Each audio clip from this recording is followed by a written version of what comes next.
Hello everyone and welcome to Press Pause Channel Surf. I'm Matt Galvin, I'm here with Arun, Dillon. And this is American Gods 107, A Prayer for Mad Sweeney. The recap, review, and critical analysis. Right, all about the leprechaun, this one. It's all about the leprechaun. It's a new episode focusing mostly on Laura and Mad Sweeney. And then also, more so than the other episodes, it has an intertwined kind of like backstory fable about him. So you start this episode like back in the day, and it's actually played by the same actress who plays Shadow's wife, Laura. Yeah. Is this other character. She's starts as like a young woman who has like red hair, and she's told fables about leprechauns. And we find out that back in the day, America wasn't just like the fairy tales where it's like they came here and it's like a really happy thing and like it was a great, a lot of people had to come here because they either had a choice of being hung or killed or for whatever they believed, or they did something bad, or they could be sold into servitude. Yeah. You work off your years, and then once your years are worked off, some of these people work their entire lives, then you're free to be in America and make it on your own. If they were convicted, they were had to choose death. Some of them can choose to go to America on a ship. In this case, depending on the crime. Yeah. Right. And her name, what was it? Essie? Yeah, Essie.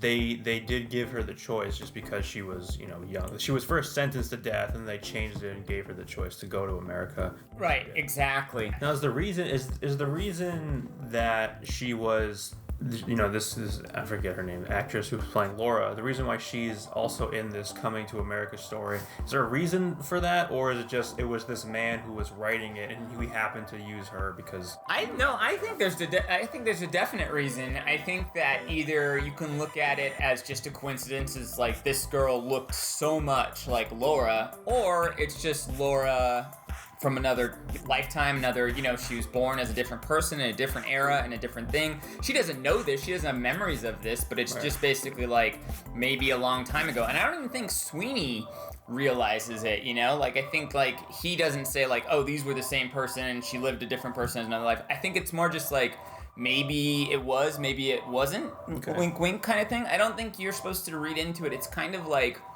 open to interpretation, just kind of like adds more to the magic and fable of like there's a life afterwards, and maybe there's even a life before. That's what they're trying to say. What kind of threw me off a little bit was in the beginning you see Anubis, and he's fixing this body, this dead body, and his partner, his apprentice, he starts writing the story, telling the story. So originally I'm thinking, okay, the only reason why we're seeing these characters is because they're just people that he recently interacted with. He recently, helped Laura, and that's why you can interpret it that way as well. But yeah, we definitely know that Anubis and the guy work at the crematorium. They're dealing with bodies, and then this guy has been the guy telling the stories. We now know that he's the one to America Tales. Yeah, then it's coming to America Tales. He's writing this story, and each time the episode has opened, when it starts with that, it's him narrating it. So we now know this. And Anubis, kind of like, he senses that he's like, you have a tale to tell, and the guy's like, I do, and then he starts writing this tale.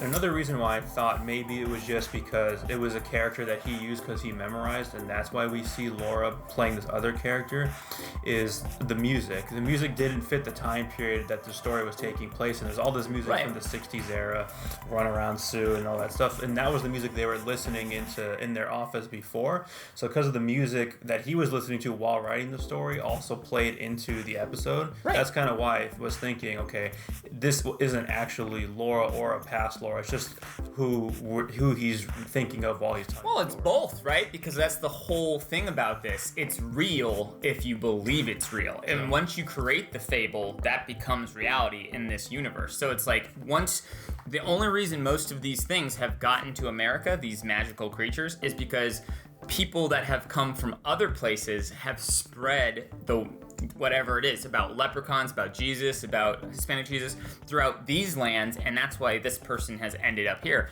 So anything in this universe, even television or a fable such as a book, as long as it's spread forward, becomes reality. And so even if it's his interpretation of her just being that, which is totally a way to look at it, it's all real if you think about it in that sense. And Sweeney even mentioned something like that towards the end of the episode, where he goes to her when she's older and he tells her how people in America don't leave bread on the windows anymore, and they don't, because of that, there's very few people who still believe in his, the leprechaun. We keep seeing her offer whatever money she has, gold and bread, to whoever these things are that she believes in. Exactly. And then she continues to believe in leprechauns and continues to always leave something for them. Yeah. And she spreads this fable forward to not only any kid that she interacts with, but just anyone. And she still believes it. She gets in trouble because this guy falls in love with her. She's working and she always tells the story about leprechauns. And who she's working for basically falls in love with her and gives her a necklace. Yeah. And he's like some royal, blood, or just above her. He's gonna go off to, I guess, Oxford or like a prestigious college. Yeah. And he basically gives her a necklace to say, I'll be back for you. And she's like, doesn't believe it. She's found out with this necklace by the head mistress. Why would this guy give this woman the necklace? Like, you're nobody. Right, you're nobody, and she doesn't buy it. So then she's sentenced to basically death, but she's crying. She's a cute girl, so the judge takes pity, and then he basically grants her the thing where she's gonna go into servitude. She falls in love with this captain who takes her back to London. And because of the fact that she now was already basically condemned as a thief, she's like, screw it. Fuck it. I'm gonna start stealing stuff. I'm gonna be a thief. Yeah. So as soon as this captain brings her back to the London, and then he basically has to get right back on the ship after he's married her, because he has to go get more people and then bring them back and forth. That's what he does. She doesn't wait for him. She steals all his stuff and starts selling it. But no matter what, she always leaves something for Mad Sweeney, the leprechaun. She keeps doing this, but as she gets so good at thieving, she forgets about him, and then she doesn't leave him some stuff.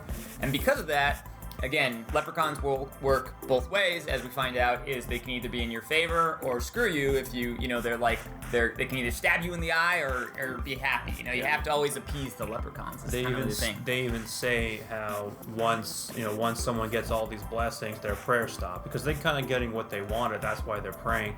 And then now, because she's not praying anymore, her luck starts to run out a little bit. Exactly. And so she's caught. Yeah. She's thrown into a jail. And there, she actually meets for the first time Mad Sweeney. Yes. We know he's the leprechaun. She doesn't know this, but then he basically says, like, hey, I used to, it's what you believe in, and maybe you can get out of this and stuff. And as soon as he says that, she basically realizes that this guy, I guess, jailer or whatever, is hitting on her. He brings her like a plate of good food, and then she sleeps with him. She doesn't have gold to give him, but she gives him something else. Right. One more thing before you move on. Oh yeah. Is while she's talking to Sweeney in the jail cell, she tells her not to eat the food in the bowl, eat the bread. But what she do? She takes the bread and puts it on the window like she used Sweeney, to. Yeah. And then when you wake up in the morning, you see that it's gone. So assuming Sweeney did end up getting, he took the offering. Right. Yeah. And so he gets her out again. He gives her basically this jailer who sees that she's cute, brings her some food, and then instead of using money, she uses sex, and basically that, instead of being hung, she's again put into servitude. Because she gets pregnant now. By the jailer, right. Yeah, which kind of sucks. She's not too super happy about this, because she said that like those days, I guess, in jail were like the most of her nightmares, I think they said, when she's going back, probably just having sex over and over with that jailer who's disgusting. Was probably like the worst thing. But it saved her life. She's going back on the boat now. She's pregnant, and she gets there, and she is again now in servitude to a man who has multiple kids. Right. And she's the wet nurse, and she again passes the fable of Mad Sweeney to them. She continues telling the story to all the children who are there, and she's working on tobacco plantation, farm. Right? Yeah. She keeps telling the story, and because she's telling these stories, Mad Sweeney and these leprechauns and all these creatures, they're still there. They're still existing. She's basically now brought him to what he kind of wanted to go to, America. But it's not as great as he thinks, because not a lot of people continue to talk about him, which we'll find out later when we get to the modern day story. So then the guy that she is the wet nurse for falls in love with her, but she says, unless you release me from the servitude, I won't kiss you, I won't sleep with you, I won't marry you. He does. And then she basically gets kind of what she talked about to Mad Sweeney in the jail cell. She just, you know, at her young age, she kind of just like believed in magic and all this stuff, and now in her older age, she just kind of wants like a farm and a tree and to, you know, just be happy, you know, just like to be content. She doesn't even need to be happy because she doesn't know what happiness is anymore. She tells that to Sweeney while she's in the jail cell, that she realizes now after all these years and everything she's been through, that's all she wants, just a simple life. Yeah, and so now she kind of gets that. It's not the person that she wanted, right, but she's now in America, she has kids, and she married this guy. They're quasi-happy. I don't think it's the guy of her dreams, but they're happy. She it did seems what she had has to kids. do to survive, so. Yeah, and then at a certain point, she says she hears a banshee in the middle of the night, which is another fable, and then he dies like the next day. Yeah. And then she gets old, and no one wants to hear her stories about the leprechauns anymore. But the kids are afraid of it every time she tries to tell them. Yeah, because it's a weird old lady telling them about leprechauns that will stab you in the eye. And so she just stops telling them, and she still puts stuff out, though. But it keeps her warm, these memories of this leprechaun. And her dying kind of night, Sweeney visits her again, and she realizes the guy that was in the cell was the same. Mad Sweeney and him are the same, and he basically says, you know, like, I brought you some luck, I brought you some bad luck, you know, it's like, it depends, that's how leprechauns work, we both go both ways. Come with me, and he takes her hand, presumably to wherever she's gonna go in a way, in the he's afterlife. kind of thanking her for keeping him alive through all of it. Right, yeah, but also saying goodbye, too, because they've had, like, this thing is, it wasn't just her, he mentions, like, you and a couple other people brought me here, and so I owe you, and I want to show you off, but too. as the years go in America, the legends of, you know, fairies and leprechauns are fading, and they're not as big as they're not, leprechauns aren't as huge as they are in America as they might be in Ireland. Right, exactly. That story is, again, intercut with the other story, which we're now talking about, basically the B storyline. Their storyline is they're still going on a road trip with the cab driver, and they end up stopping at a stop where he needs to pray because he's a devout Muslim that he prays 5 times a day. And Sweeney's really frustrated. Yeah. He basically is just like, I can't believe we stopped everything. And she kind of realizes like this is gonna hold them back as well. And even though he asked her to pray with her, and she's like, nah, just watch, she starts to realize we need to ditch this guy. Sweeney's then is gonna go take a piss, and then the Ravens are talking to him, and the Ravens, which of course work for Mr. Wednesday, are saying, ditch this girl and get to where you need to go. Yeah. And sadly, we didn't see Mr. Wednesday or Shadow at all in this episode. They're missing the entire episode. This is specifically a Sweeney episode, and Laura episode. She kind of catches him talking to the Ravens, and he just says, you know, tell Wednesday to go fuck off. In an elaborate plan, then, Laura decides for Sweeney, basically tells the cab driver, hey, they're all heading to, I think it was House on the Rock, yeah. But it basically says that all the gods are gonna go here, and you can go, you know, we release you. And then we're gonna find our own way, because we're gonna take a detour and get to Shadow first. What's House on the Rock? That's where all the gods are meeting. Oh, so that's where they're having this powwow. Yeah, the powwow. Okay, got it. Exactly. So she's like, go. That's where all the gods are going. So the cab driver takes off to find his Jin, you know, the guy he's in love with, his god and everything. And she actually asks him, too, at a certain point, she's like, are you in love with your god or do you love your god? And he's like, I hadn't thought about it, I guess both. So he takes off, and then they basically steal an ice cream truck, which is a funny scene because the guy's right there, so it's not like his truck's just like not parked and stuff like that. She opens the door and just rips the handle. Rips it up with her superhuman strength, yeah. And then he's like, you guys can't steal this. And they're like, well, we're gonna. And then he's like, here, take this money. And he's like, my boss isn't gonna believe me. And then he's like, oh, you want us to rough you up? And then he's like, yeah, can she do it? And he's like, trust me, you don't want that to happen because she'd punch off your head. So Sweeney punches them, and now they're in an ice cream truck. Sweeney starts to open up to her as they're on this trip about he fought in a war. We don't know what war, but we're shown some glimpses of it. Doesn't he also say something about this is why he's working for Wednesday? Because he wants to die in Wednesday's war? Yeah, he wants to die in Wednesday's war. He wants to fight in a war because he feels like he left whatever that war was. Maybe that was another god war. Mm-hmm. It's kind of like implied that, but he basically escaped because he flew away. He was afraid to die. And she kind of puts into his mind that, like, everyone has to die at some point, and it's not so scary, she recommends it. Like, maybe it's his time, you know, maybe trying to stop the inevitable. Like, he's trying so hard, all these gods are trying so hard to live forever, and maybe that's, like, just not in the plan for anyone. You know, he seemed to accept that, you know, there's an end to him, and basically he's not, doesn't matter anymore in this world. Well, yeah, I think that's, like, I think that's a theme, like, that it starts to dawn on him, like, mortality is a thing that goes to all all of us. At a certain point, we all die, and then it's like maybe there's something after it, but you have to let that happen. You can't fight against it. So Sweeney kind of is like, puts like an opposite thought in Sweeney's head that he didn't think about. But there's a part when he is opening up to Laura and he's telling her about how he used to be king and how he used to be powerful. Yeah. He kind of explains to her, because the fables were different when different people told them. And they, like he said, like many of these gods that we're seeing, and I don't know if he's necessarily a god, but many of these stories. They're basically all gods, yeah. I would say they're gods. Anyone that's like a myth character, I mean, that's like American Gods is like they're grouping them as gods, yeah. And then in his case, it's not so much that people stopped believing, but it's so much that what people believed about his people or the leprechauns is completely changed over time. Right, he was an eagle at one point, a king, yeah. And he mentions General Mills and Lucky Charms. So whenever we think of whenever we think of leprechauns we imagine this little fellow with a hat and he's a nice guy and he's, he wants after his Lucky Charms. But, and Sweeney's the kind of guy, when Shadow first meets him, tells him I'm a leprechaun. He's like, what the hell? Maybe leprechauns, to him, he's like, this is who we are. We're not that little guy. That's just what you guys think. Right.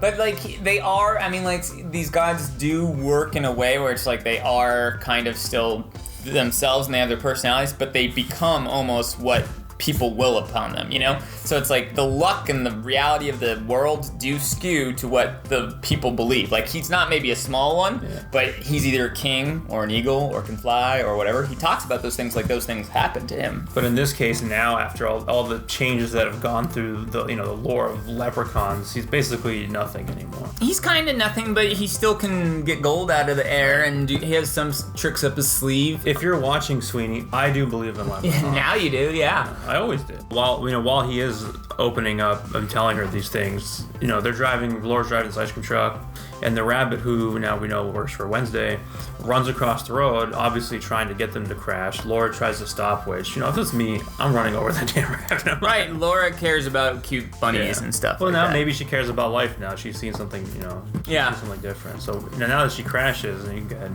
Yeah, no, the coin flies out of her, and she's dead again. Without the magic of the coin, she has nothing. And Sweeney, we see go through this dilemma. He just doesn't know what he wants to do because he's like, he has what he wants. He could just leave this girl to die.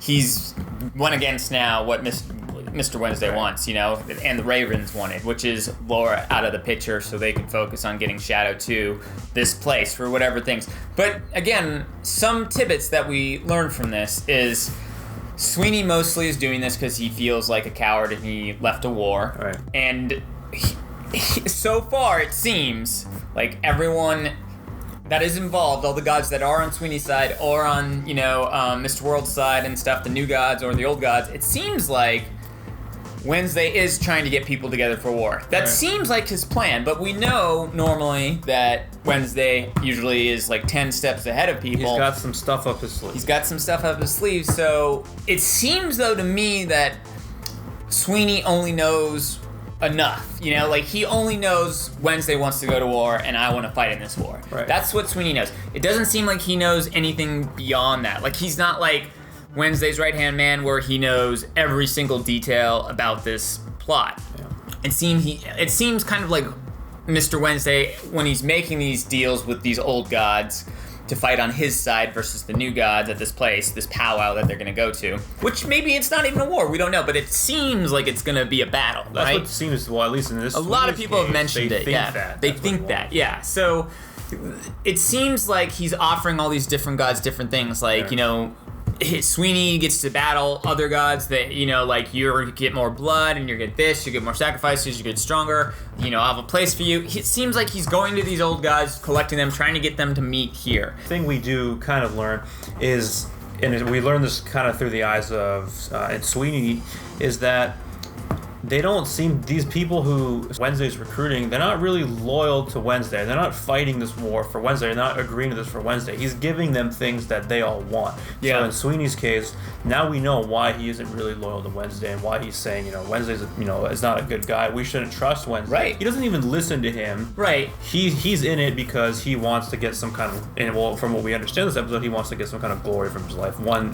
last battle. Not be a coward, to fight and maybe even die in and not run away. So they all want whatever Wednesday offers them, but they don't care about Wednesday and they don't want to fight. Some of them don't. I think some of them may, but everything we've seen, they don't seem to be on Wednesday's side. They're just doing the one guy pretended to be for a second, Vulcan. Like he was basically I trusted him too. Yeah, did you? So, that was foolish. I trusted him. But yeah, this was what we did say about Aaron mentioned this. He's like, this is a weird episode to do right before the last episode, right? And it kind of is, because it's basically for the most part just a story about Laura and Sweeney, and that's it. Right. And it doesn't move a lot of things forward. It again just kind of gives you a little bit more detail and develops them more as characters. And again, they weren't this developed in the book, so it's a cool step. But it also, what it does is slows down the inevitable of everyone getting to the place by the next episode. Right. I think in this case. So then it's probably going to be in season 2 when all this collides, right? You know? Yeah. Well, maybe we'll see the meeting in the next episode. But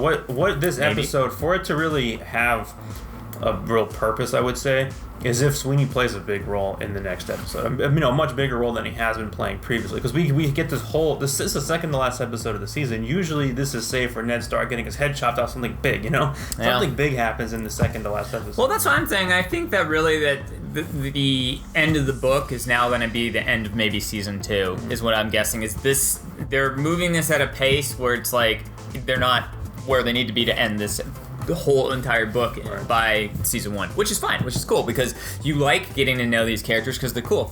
If Sweeney and Laura weren't interesting characters, I wouldn't like this episode. Right. But I've grown to like those characters. Not only that, but then I think it also enhances the world and more characters. But it is very strange to not see Shadow and Wednesday for an entire episode. Yeah. Because that's why this episode on the surface feels filler. When you watch it and think about everything that happened, it seems like something that was just added to fill in their characters a little bit more and flesh them out a little bit more. Well, like you said, without moving the story forward. But there would need to be some kind of payoff in the next episode with these two characters anyway. Maybe for us to be shown all of this.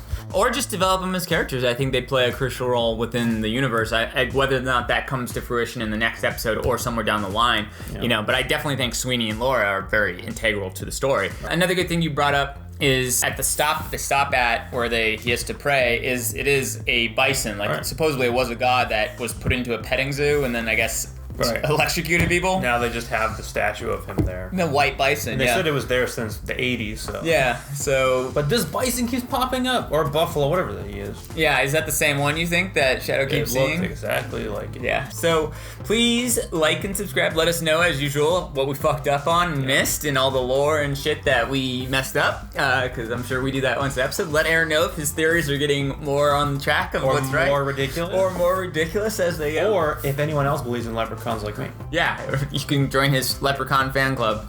It has like 1 like and follow on Facebook right now. One. It's him right now. But soon it's gonna grow and then Sweeney's gonna become real. Be powerful. Yeah. It's gonna be super powerful. We'll have Sweeney guest star on this episode. Yeah. On the next episode. That sounds great.